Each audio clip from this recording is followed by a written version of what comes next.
This is Writers Not Writing, the show where you can get to know your favorite writers and soon-to-be favorite writers by listening to them confess to the ways they procrastinate. Thanks for procrastinating with us. I'm Benjamin Gorman, and the quiet guy behind the glass there is Doug the producer. I write novels and collections of poetry and stuff. Doug tries his best to make me sound better. And each week we have a secret word to listen for. If you catch it, you earn the right to take an extra break at the time of your choosing from whatever is stressing you out. From Not a Pipe Publishing, welcome to Writers Not Writing. Today's secret word is lasers! If I take my time. Welcome, everyone. Today is a special show. We are coming to you from Grants Pass, Oregon, and so we have come down here via Willamette Writers meeting, but also Gianclis put together an event, and that brought a bunch of writers here to Grants Pass, and I thought this is a wonderful opportunity to record an episode of the show. So welcome to Writers Not Writing, and let's just go around first and introduce this wonderful panel. So Gianclis, do you want to start and tell everybody about who you are and what they should find of yours to be reading? Well, Gianaclis Caldwell, and I'm from Grants Pass here, actually born here, and then we were gone for 25 years. I've written 6 nonfiction books, and if you really want to learn how to make cheese, Excellent. my book's the one. Excellent. What's that Or called? take care of goats. What are those called? Mastering Artisan Cheese Making, Holistic Goat Care. There are several. Yeah, excellent. But all in books, dairy products. Then I made the switch to fiction, which was my first love, and the pandemic kind of helped me pivot for that because it stopped all the other stuff. And I'm now represented by a lovely agent who will be pitching my debut, let's call it debut, soon. So that's crossed, exciting. who knows? But yeah, at least there's progress. Yes. After many years of nothing. Oh yeah. We're feeling like nothing, but you're still making progress. Excellent. And so tell everybody a little bit about the event that you planned that Well, the brought folks event that I together. planned that did not occur. Well, and we can explain why to everybody too. Yeah, the smoke. So I just want to have an event where writers are supporting writers, people who want to write, anybody who wants to, just to be, because community is really the only way you make progress and not feel alone in something, and it feels good to give. So we have a yard, a nice good sized yard by the river where we had a wedding and things, and so I thought, well, we've got it all cleaned up now, we should have a party. Yeah. And, so it was supposed to be a nice potluck and things like that, but this is great too, and hopefully everybody can do it again next year. We'll try for the spring. Well, that really was one of the big themes out of Willamette Writers is building community. A lot of the speakers ended up talking about that too, and so I felt inspired by Willamette Writers when I saw this. I was like, that's exactly what we were saying we need to do. So bookstores, libraries, our work's never alone. Yeah. So why should we be? Yes. So thank you for getting this group together. How about you? I'm Michael Neimann, and I'm the author of the Valentine Vermeulen thriller series that's available wherever books are available. And there's sort of a little side gig, which is Ashland, Oregon. That's where I live, PI. And those are available on Apple Books for free. So if you have an Apple device, you can just go and download them there. And that's about it. Very cool. Welcome. Glad to have you. Yeah, glad to be here. Hello, how are you? Doing well. My name is Kate Ristau. I'm the executive director of Willamette Writers, and then I have a couple of different book series out. The one that's coming out right away is Mythwakers, and that's about, it's a nonfiction middle grade book about the Minotaur. And then I think you might have heard about this other book that we have going on, coming out in October. It's called Shadow and Shimmer. That's the end of my Shadow Girl series, which I'm so excited about. So the climactic third in the trilogy. Yes. Wonderful. Casey? I'm Casey Dunn, and I have a Southern Gothic thriller called Silence on Cold River that came out in May of 2020.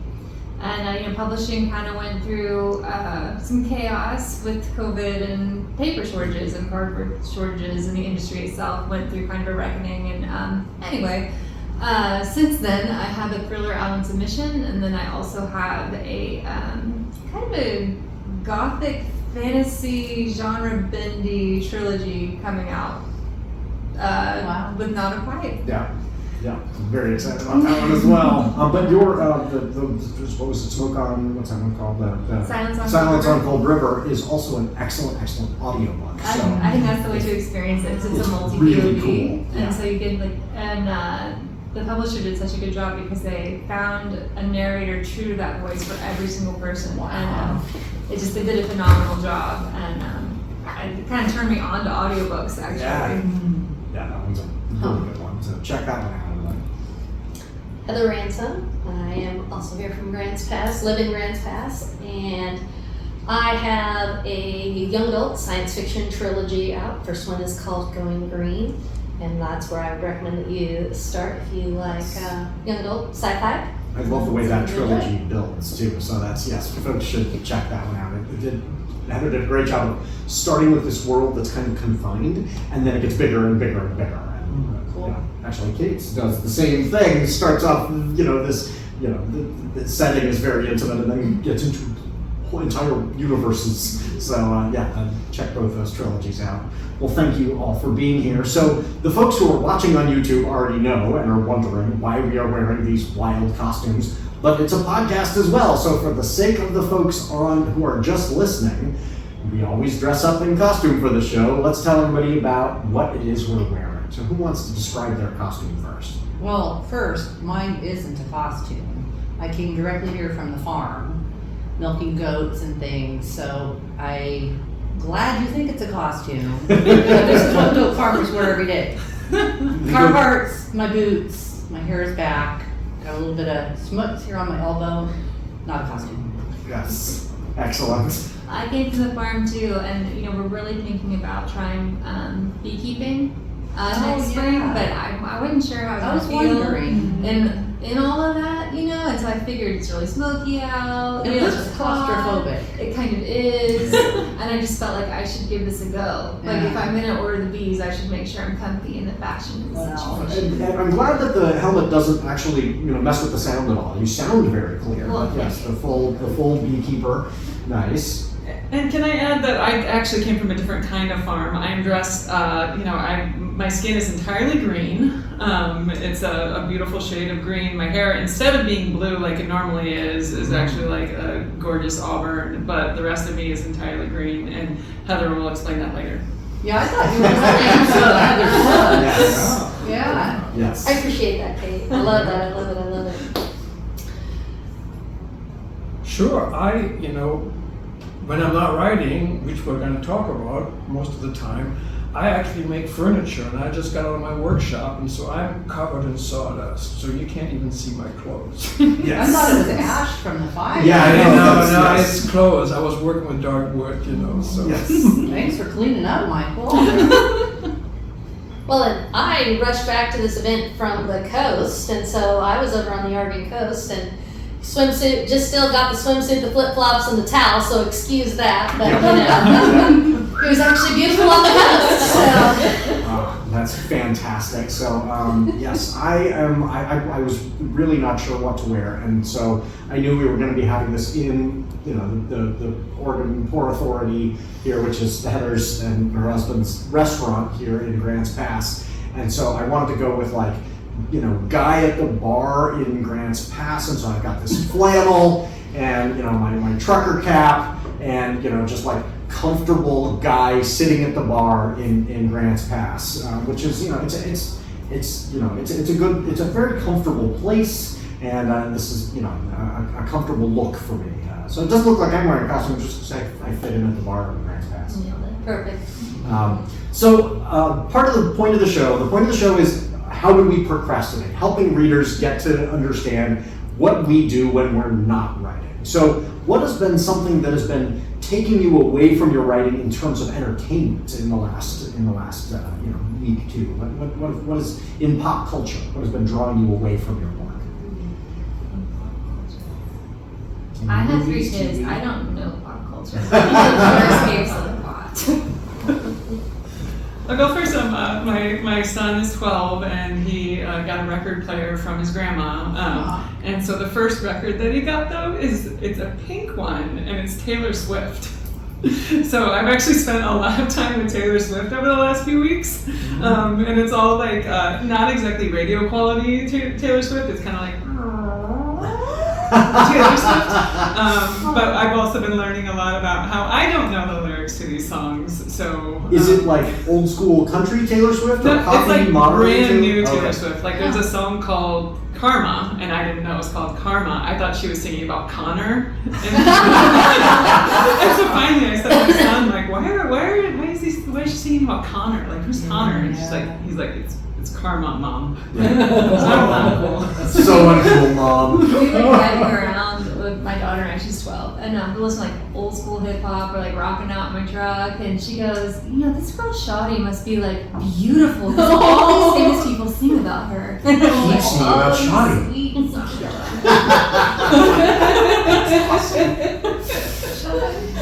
Yes. Oh, that's great. How about you?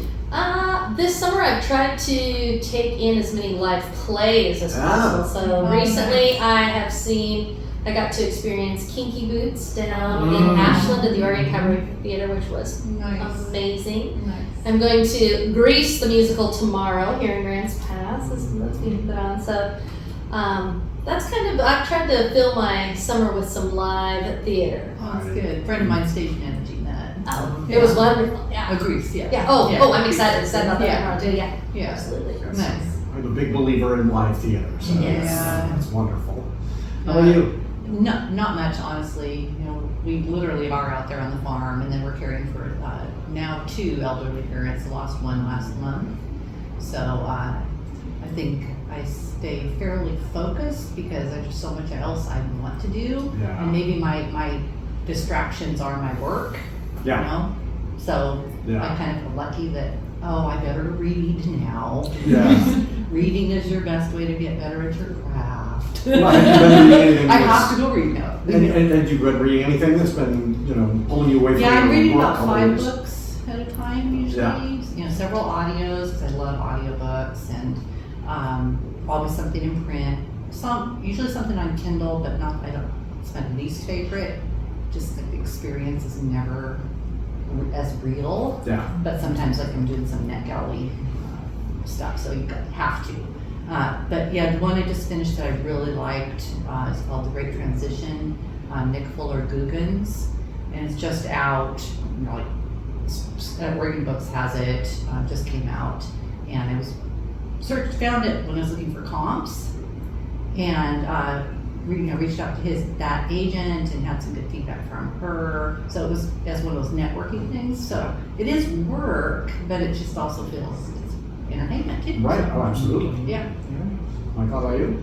I did some of the live theater stuff, not Kinky Boots, but I saw Five on Fire at the same place, That's excellent. which Saw was that one too. outstanding, and I saw really great 2-person play, Heisenberg, that was at one of the wineries. It was excellent, with Tony Heald, who is from the Shakespeare Festival as well.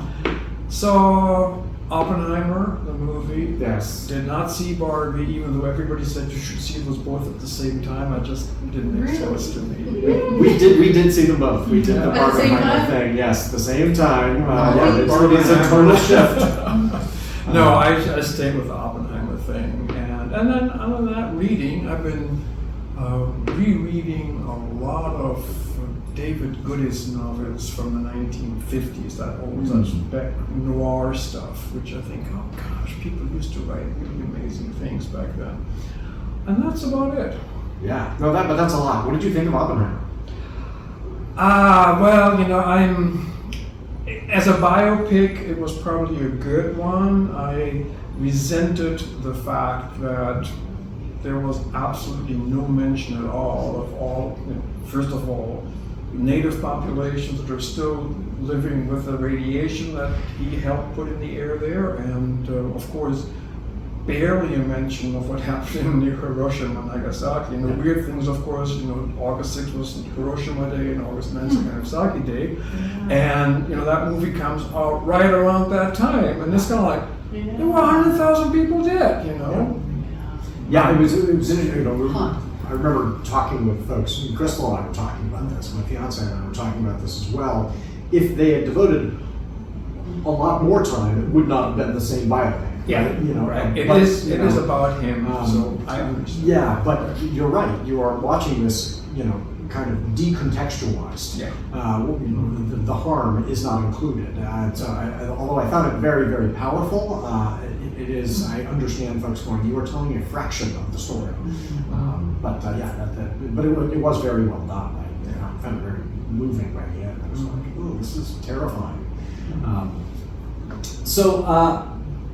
What in terms of the news, what has been getting your attention that's been going on in the world? I mean, we are in a place where we're hiding from the fires, so that certainly has been affecting all of our lives. But what else has been going on in the news that's been capturing your attention lately? Fusion. Yes, this story is interesting. No, So yeah, tell me. the other news, I'm just like, no, I can't take it. Let's do something fusion. Yeah, this is interesting. So Yeah. tell everybody about why this is such I a don't big know. deal. I'm excited about this too. So for folks who don't They're know, getting closer. yes, they're getting Yeah. closer. So the process to create fusion. So fission is you blow up the atoms out. Fusion is you use these really incredibly high-powered lasers to combine the atoms and you produce all this energy. And we've known this was possible.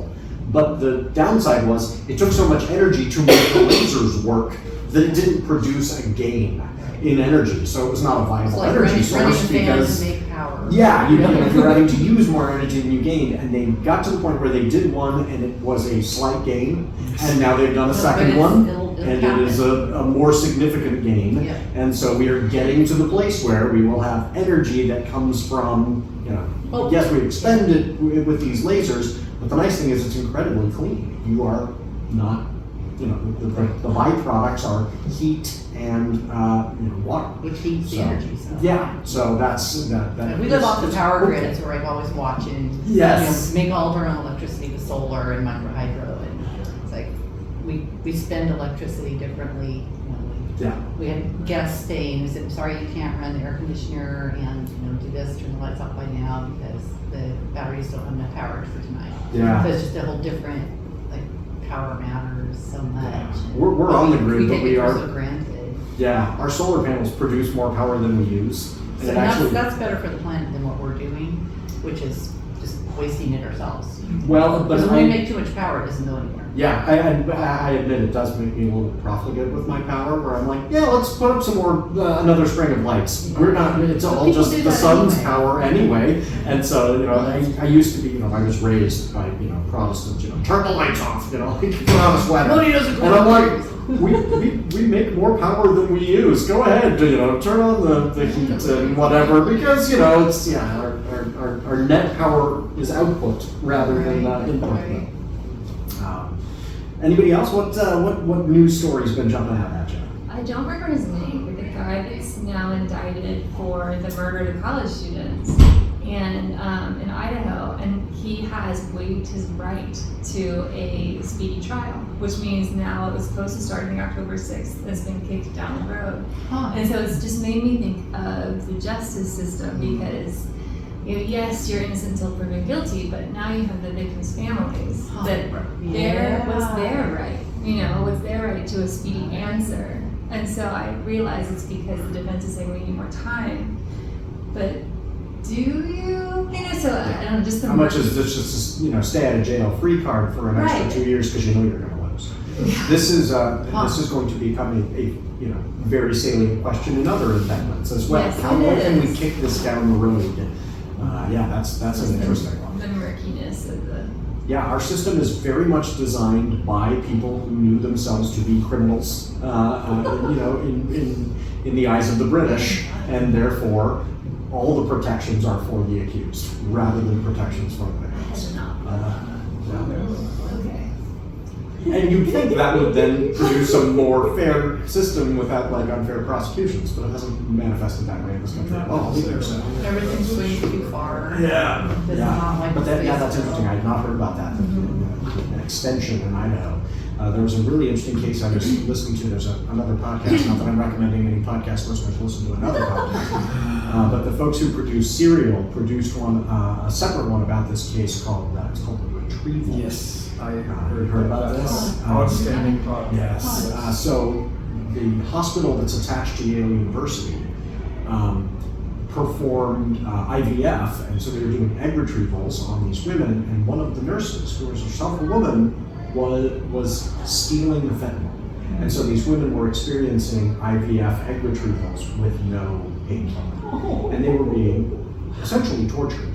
And they were told, oh, that's you making it up. Yeah, yeah, and so it provides all this wonderful insight into the way our system says women's pain doesn't count. Yeah. You know, we don't take your pain seriously.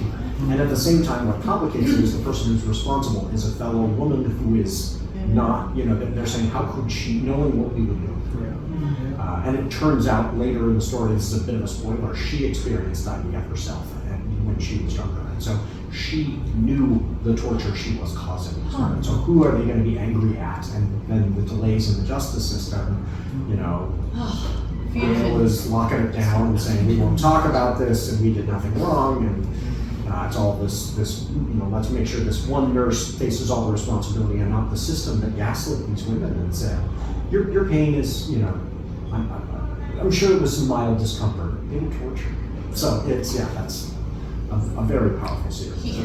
Ask some of those same questions about the way that our system delays justice. Anything for you that's been jumping out at you in the news? Trying to avoid the news all summer. Just go to plays. Yeah. Mostly the news that I'm watching right now has to do with the weather, just watching what's going on. It was crazy. I know that Monday night here in Grants Pass, the weather, the air quality was over 400 at the hazardous level. And it's been hazardous since then a couple times, so that we took off and went to the coast for a few days just to get out of it. But it's crazy too to think about that schools are starting back up and kids are going to be here and they're trying to deal with sports and you can't go out on recess and there's just so many different things, thinking about all those types of things. I think and then we've been in a lightning storm. They've been worried because we had lightning storms coming through with very little rain, so they're worried about more fires kicking up.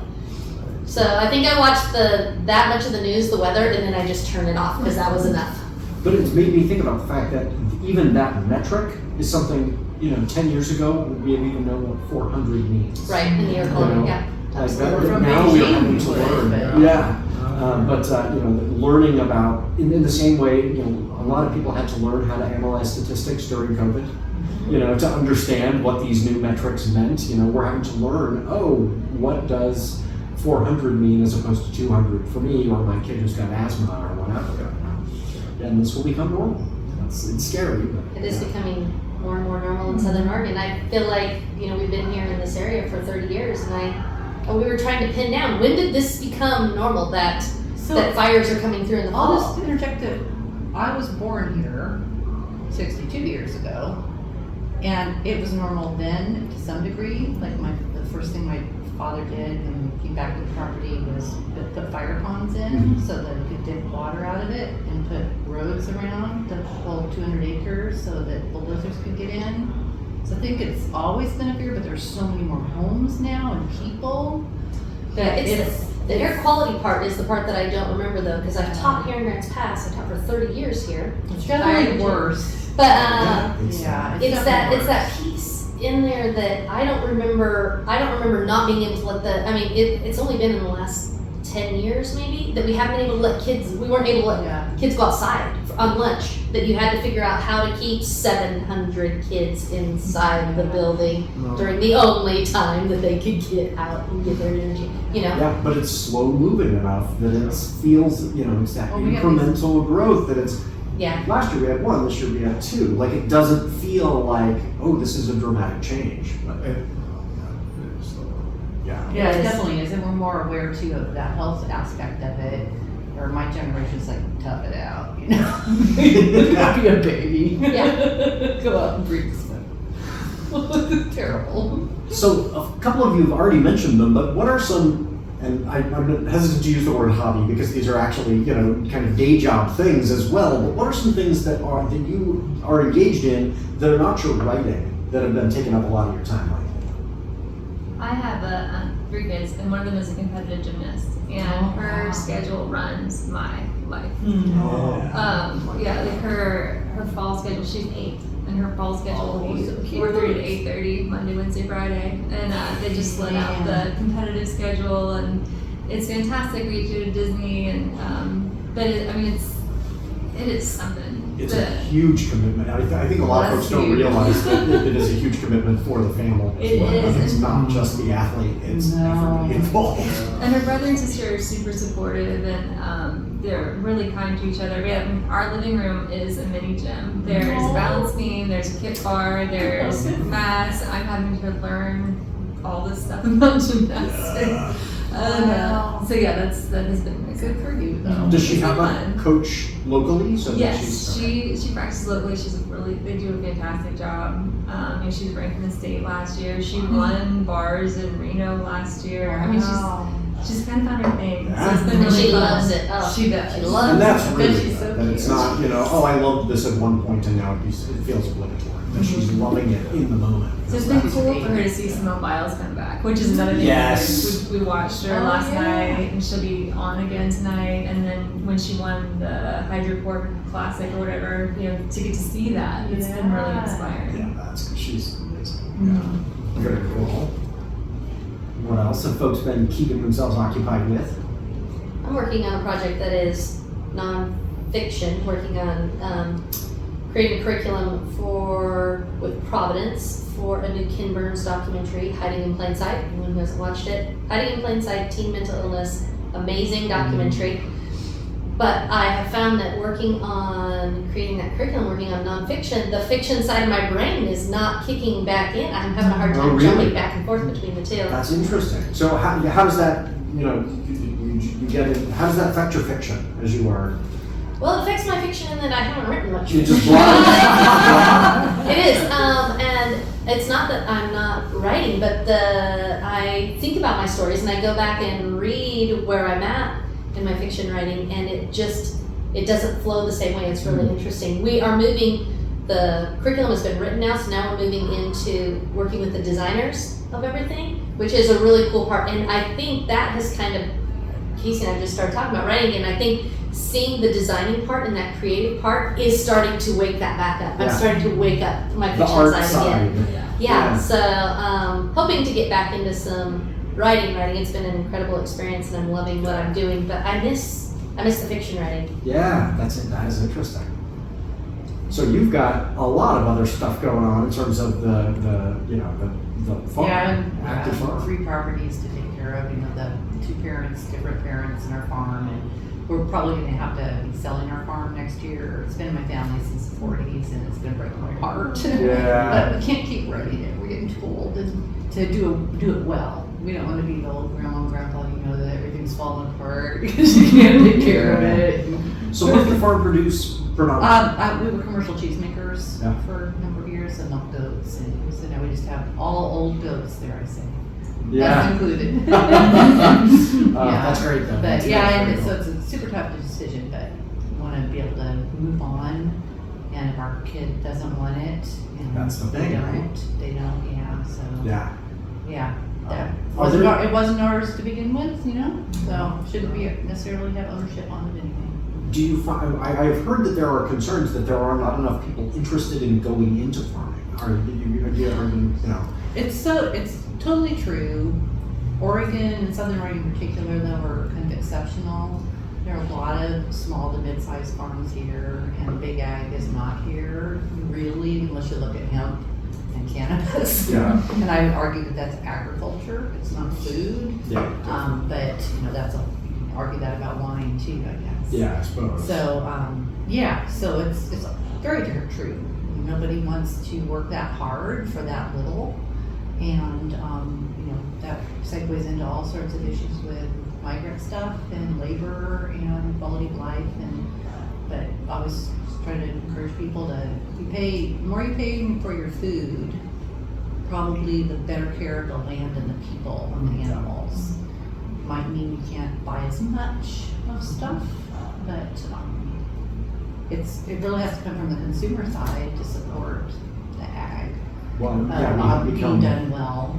kind of inured to incredibly low prices, and we just Oh, say, yeah, hey, and if you see the nobody- other end of how that low price happens, the abuse to the land, animals, and workers. Yeah. I was talking to somebody that is a multi-generational farmer, and he was saying that, to get the same nutritional value in an apple from 40 or 50 years ago, you have to eat 5 because it's been so watered down. Yeah. And plants are pulling the nutrients from the soil and from the air, and That's interesting. The way we perceive the agricultural sector, I think, needs to change. I mean, it needs to be kind of. Well, I don't. This is We can say it needs to people-intensive change, and but it's land-intensive. always been that way. As far as farmers have never been seen as the lead or aspirational job. So yeah. I grew up on a farm in Illinois, and we moved out here like 15 years ago maybe. And it was a dairy farm primarily, and then a lot of corn and a lot of soy. And like for the most part, you weren't growing food. Like there was one time of the year, like right when we had sweet corn season, where like we would eat a bunch of sweet corn, but everything else like wasn't the corn actually and made on soy the was farm. for silage for the cows, right? Yeah. And so there Or wasn't fuel or sugar. But in was this it? case, it's for the cows because you have to put silage away for the winter, or the cows will starve. So, or haylage or whatever you're doing. How many cows did you guys know? I don't even remember because it was it was at the point where it was machines, and we had the back 80 acres, and there was acres everywhere. And I remember like really specifically growing up, and it was a bicentennial farm, and but it was like within our family. But then right next door, like all along, you could drive along the road and see where they were starting to do the genetically modified crops. And you could tell because you go from like our corn to like the GM corn, and they were testing different varieties and different strains and stuff, and so you would see theirs like shoot up like way far above what what was happening. But you also had like the more industrial farms that could handle irrigation and handle growing corn to the level that we weren't growing at. So it is like as a small family farmer or like trying to run your own farm, it's a different world now. And keeping the young people wanting to come back. Who wants to work that hard? I was in Greece, not this last time, but the time before, and our tour guide was telling us they're having a real issue with olive orchards are these very, very I don't know how to describe it, but it takes a long time to develop an olive orchard to the point where it is profitable. You've really got to invest in, commit to it. And what they're seeing this challenge of folks who are saying it is more profitable in the short term to cut down the olive grove and replace it with solar panels. Yeah. The energy that you can get and charge is an immediate cash crop of wattage. It always comes to money. And so that's it's the truth throwing for off all the of us. market. And what will happen is if they depress the market enough by doing that enough, then the price of olives will go up, make them profitable, but they can't immediately produce olives. You can't just say, the price of olives have gone up, grow an olive orchard. Well, you can't make that spring up in a day like you can with solar most panels. crops like that. Tree crops in particular. Grapes even 3 years. I think asparagus is 3 years. You plant it, don't even work. Asparagus. So our capitalist market moves much faster than the actual speed of the agricultural market. It'll be interesting to see how we adjust to that. Do we adjust? I mean, That's we why really we're all have going to be to. writing horror. Yeah. Or dystopian. Yeah. Or YA that's about GMOs.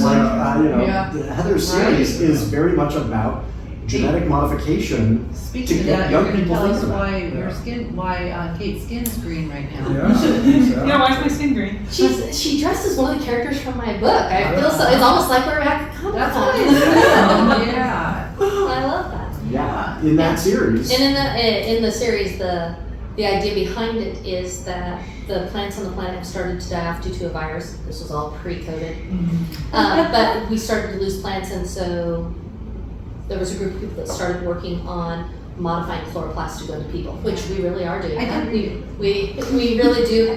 Those. It's all based in real science. Yeah, it's great. And the idea that in the future then everything is based on the color of your skin, because you've either chosen to go green and you turn green over time, or you're not green. So there's the contributing people in the community, and there's the supporting people in the community, and you're at one level or the other. It's very easy to know who's who, and it makes it simple. And if you know your place in society, then everyone's happy, right? Because that's how it works. Yeah. So you can imagine that.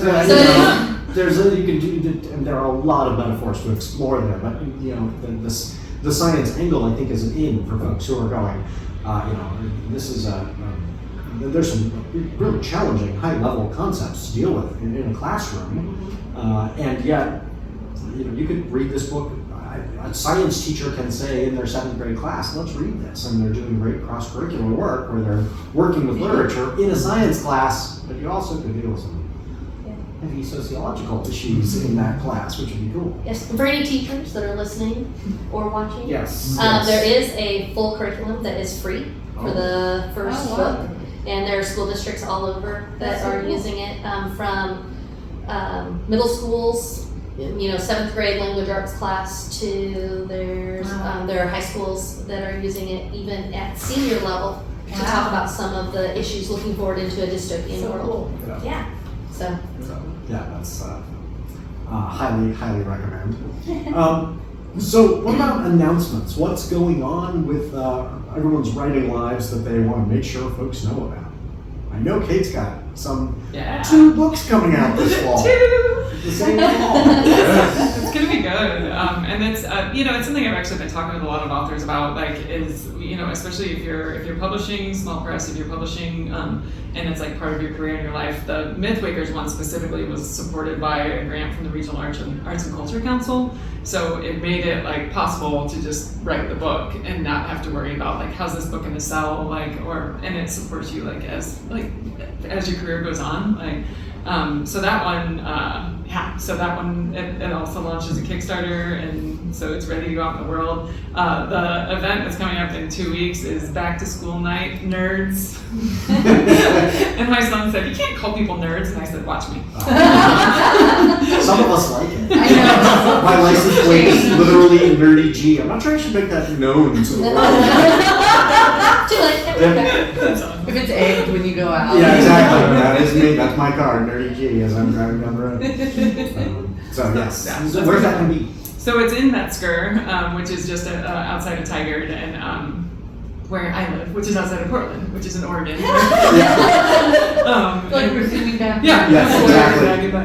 And then when Shadow and Shimmer comes out in October, we'll have a bunch of events around that, and that genuinely feels really, really good to have that book coming out, because it started so many years ago, and I had this idea of what it was going to be, and at being a much more mature writer now, and having read so much between now and then, I love kind of how everything wrapped up and all came together. Do you feel I sometimes feel like I wish, because we're getting better, right? We're always getting better, and so I want to say to folks, okay, the first book, and I'm unsatisfied. It's not that I'm unsatisfied with the first book, but it's please get to the second book. Please get to the third book. They're better. I am improving as an author, and I hope nobody's put off by the fact that it's a series and doesn't read this, third book, because we improve over time, that one works really well at pulling people in. You should also tell folks about the way that Hennessy becomes a more focal character because of reader input. Oh yeah, so the first book, everyone read it and they're like, oh, this is it's a great book, but I don't really like Anya, the main character, as much as I like Hennessy. Can you give us more of Hennessy's story? And I was like, yeah, and I was thinking about it, but and honestly, in the original, very first draft, Hennessy wasn't even there. So I have as an author, just changed so much in from the first drafts until this final. But Hennessy, then in the second one, the perspective splits. So you have 2 POVs and you get to follow Hennessy or follow Anya. And yeah, it's great. Yes. Hennessy was the story I wanted to tell, and it's very much in my voice, and it's very it's kind of like if you had somebody who was somebody really modern ending up in fairy hell, right? And they have no idea what they're doing. And So M.K. Martin was the editor for the third book, right? And her and I had some of the most fun conversations because she is coming from like knowing a lot about like the inner workings of battle and war and like actually how it really works. And I was like, but this character is not. Yeah. So this character's like ending up in a battle and she's like, "Nyeh." That's great. Yeah, so having her get more powerful and more like comfortable in her skin and everything was really fun. Yeah, well, I'm so glad that Molly and M.K. Martin, who's the author of Survivors Club and Ashfall, got to work with you on that one because she's like the inverse of Hennessy in some ways. She is an American expat living in Ireland. And Hennessy is this Irish young woman who then is going into the world of the Fae. And, you know, like you said, Molly herself, was a soldier and so knows that, knows real combat. Mm-hmm. And, Hennessy is this young woman who's going, what is going on around me? Things are bursting into flames, Stop eating that. Yes, yes. So yeah, that's such a great book. So anybody else have anything that's coming out anytime soon, or you've got a book on sub, and you've got one on sub right now, and you've got The curriculum is coming out. It's piloting this fall, and we'll start taking it out nationwide March of next year. Yeah. So that'll be fun. It's good to do a lot of traveling and talking to people about it. Yeah. Oh, that's wonderful. Okay, so I did want to ask everybody. We'll go to our little ad break here. When we come back from our ad break, I'll ask you what you've been daydreaming about. This week's Writers Not Writing is brought to you by November Reconsidered by Marc Janssen. November Reconsidered is, what else? A book. A poetic journey through the month at the leading edge of winter. Part autobiography, part exploration, and about 100 other things. Find November Reconsidered via Amazon or wherever books are ordered. Read November Reconsidered. It will change your life. Hopefully, for the better. And if you'll permit me a little log rolling, the sequel to my novel Don't Read This Book comes out on October 17th. The second in the Convention of Fiends series is titled You Were Warned. Book 2 will hit bookstore shelves on October 17th from Not a Pipe Publishing. It tells the story of the return of Magdalena Wallace. The world's greatest writer survived the novel, designed to kill readers, and now she needs to save humanity. And all the monsters too. In addition to her delightful non-binary golem friend, the compulsively foul-mouthed king of trolls, and the fan-favorite lesbian vampire, this adventure has baby werewolves. Maybe a dragon? Certainly a lot of social commentary and existential dread, a moderate amount of dismemberments and exsanguinations, and jokes. I love these kind blurbs from writers I respect so much. Be warned, this book is packed with monsters, comedy, action, romance, and adorable werewolf pups. Writes Karen Eisenbray, author of Ego and Endurance, the Daughter of Magic series, and the Saint Rage duology. It's action-packed, filled with fantastic creatures, hilarious and sharp. We meet so many characters and return to an awesome one who is at the intersection of identities and honestly an inspiration. Writes Zaji Cox, author of Plums for Months, Memories of a Wonder-Filled Neurodivergent Childhood, and Benjamin Gorman is at least 3 goblins in a trench coat. There is no other logical explanation. Writes Maren Anderson, author of Sparks, who is at least 3 winged unicorns in an off-the-shoulder A-line dress. There'll be a joint launch party for You Were Warned and Kate Ristau's Shadow and Shimmer, the third in her Shadow Girls saga, at Rose City Book Pub on Saturday, October 28th from 3 to 5. That's at 1329 Northeast Fremont Street in Portland. Costumes are encouraged, so dress up as your favorite monster or mythical creature, or just dress as a human ready to teleport into the universe of a great book. The whole family is welcome, and the book pub offers wonderful food and beverages. There will be games, prizes, and an opportunity to get your copies of your book signed. I would love to see you there in person on October 28th. Welcome back, everybody. So, what has everybody been daydreaming about? Running away. You've had a lot of stress. When you think about where you would like to get off to, do you think about places? Sometimes we have some friends who have a house on Orcas Island in the San Juans, and my husband used to race offshore sailboats, which is one thing when you meet him. and you learn that and you think you never would have guessed that. Yeah. Just it's a fun little secret, but they have a boat up there, so he's been able to go up, and I haven't been able to leave. So we're trying to figure out a way to go together up there because we actually like each other and we like the couple very much. Yeah. And so we're trying to do that. But we both with us, we just love to live in an RV, a small, energy efficient one, and with the critters, and just because there's so many wonderful things to go look at and research, and little hidden gems of our own history, the first peoples in particular and stuff. So Yeah, that would be cool. it'd be fun.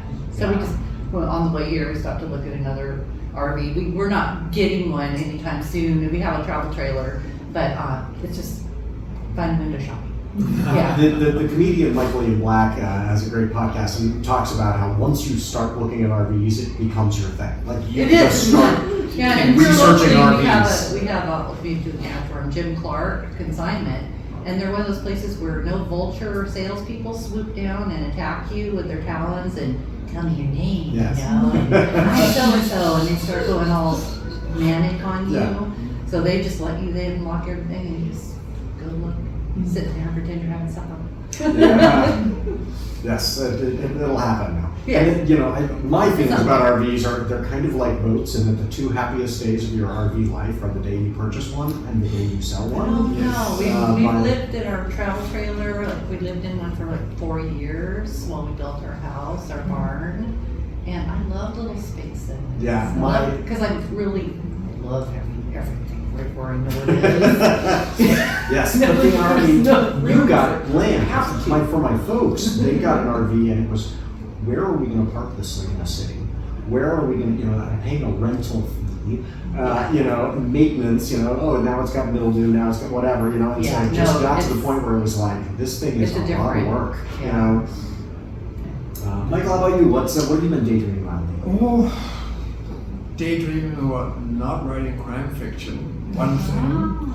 And I can't quite figure out how not to do that. So that's one thing. Daydreaming about getting a table saw because one of the things that I do when I'm not writing is I'm trying to make furniture, but I don't have a space to put it. So lots of things that I think that would be fun, but I don't see actually You might have one, you materializing. could. I wouldn't know where to put it. See, I work in my garage, and I have to be able to put it away and put the car back in. So that's the problem. My garage is actually still for parking the car. So it's. What is wrong with you? I know. What would So- you write if you switched? I don't know. I just recently actually the most recent issue of the New Yorker had a short story by Stuart Dybek, and I remember reading his classic story, Pet Milk. And I went back to read that and I said, wow, that would be just something completely different from. So you don't want to do like a genre bend mystery, and you want to totally go away. Yeah, I mean, it doesn't have to involve a mystery, Why? I mean, although I do believe that crime fiction is actually sort of the social realism of the current age, definitely. Yes. But I'm dissatisfied with having to wrap things up in the end. You can't, in effect, have a crime thriller where at least something happens to the bad person, right? There has to be this retribution of some sort, or some solution. And having a story that just doesn't. The Raymond Carver crime fiction, where it just kind of, and that's what happened. And maybe there was a trial later, and maybe somebody got caught. Maybe not, but that's not in this book. People We're are just saying. sad. People were sad. No, I just did like a story about people that doesn't involve somebody getting killed. You should do it. Yeah. So Everyone survives. Yeah, everyone survives. I don't know. I just really, I love that story, Pet Milk. It's such a wonderful story. I have not read that. I'll have to look concise. at it. Yeah, it's really wonderful. I'll find it and post a link in the show notes so that folks can check that out too. Tell me what have you been daydreaming about lately? You said lasers, and all I've been thinking about is lasers. I literally have nothing besides lasers. Except we were talking about the RV thing, and because I need to tell you this. So one of our friends is like their kids are very competitive softball players, and so they actually bought an RV because the hotel fees, like doing travel with the kids, became so much that they're like, yeah, we'll just get an RV. So they bought an RV so that they can drive the kids around. Does it work? to, like, Like, are they happy? Yeah. They're like, because instead of just throwing all that money into hotels, like, and then they have a place they can go back to, and then the parents always have somewhere, and like, yeah. You know where your stuff is. Random Now you're gonna start shopping for an RV. You don't even have to decide. You don't even have to decide what you want to get an RV. You just need that enough to be in your brain that you're like, why am I looking at RVs all the time? Actually, well, you know, we ended up getting a really lovely tent. It's a big tent. It has a vestibule where you can sit. We got a little propane heater. We can sit there in October, sit in there, play cards, and not shiver. So you don't have to have an RV. Tent works just fine. It costs like thousands less. Yes, So there is a glut right now because most of the manufacturers overproduce because of COVID. There was a huge shortage. Yes. Okay. So, Okay. I feel like myself listening to all of Yes, this. yes, oh, sure, absolutely. Why does every ad for an RV? Yes, exactly. Oh, yeah, wait till I post it. And then YouTube knows, and all the podcasting apps know. Yes, Casey's in the market for an RV. You heard it here first. RV. or travel trailer because you probably have trucks. So Yeah, I have a truck. So before you started daydreaming about RVs, what were you So I'm daydreaming about two things, and they're very different. One is a writer's retreat. You know, I think because I've been on kind of full-time parent mode all summer, I really have put drafting away because what I'm working on right now takes kind of a dissension into the basement of mental health inside the mind of these characters, and it's really hard to steep myself in that tea and then like mom, you know. So I've just been like piling notes and sketching stuff, but not really getting to the voice. And so once I get back to school, I'll do that. But I would love a writer's retreat, like somewhere like where my phone doesn't work and I can just like sit and really rot with this character, which sometimes takes being undisturbed and disturbed at the same time. And then the other thing I'm daydreaming about is I really want to be on jury duty. I really do. I have never been asked. I've been asked one time and I didn't do it because I'm putting this out into the world as well. I'm willing to serve on jury duty. Like, because I think it would be, I think it'd be fascinating. And it's my, obligation as a citizen. I should be on jury duty. I think, realistically, an attorney would like ask me 3 questions about my politics. You're right. Me too.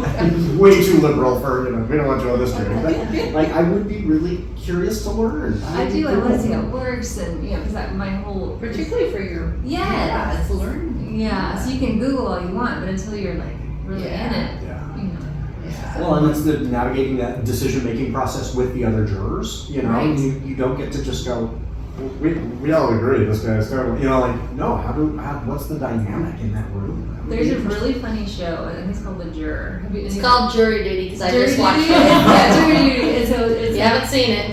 It's like brain candy. But so it's a reality show. Yes. But it's there's one guy, and it's for a trial. He's on jury duty. He's picked for it. Everyone else is a paid actor but him, and he doesn't know it. And so all these crazy things are happening, and he thinks this is really happening. And one is James Marsden, I think, is in it. Acting as himself. And so he gets paparazzi to come. You have to watch it. Yeah, it sounds good. It's so what's it on? What's it streaming on? Yeah, it's on some service, right? Schmamajan. You're gonna have to edit this part out. Oh, okay. Schmamajan.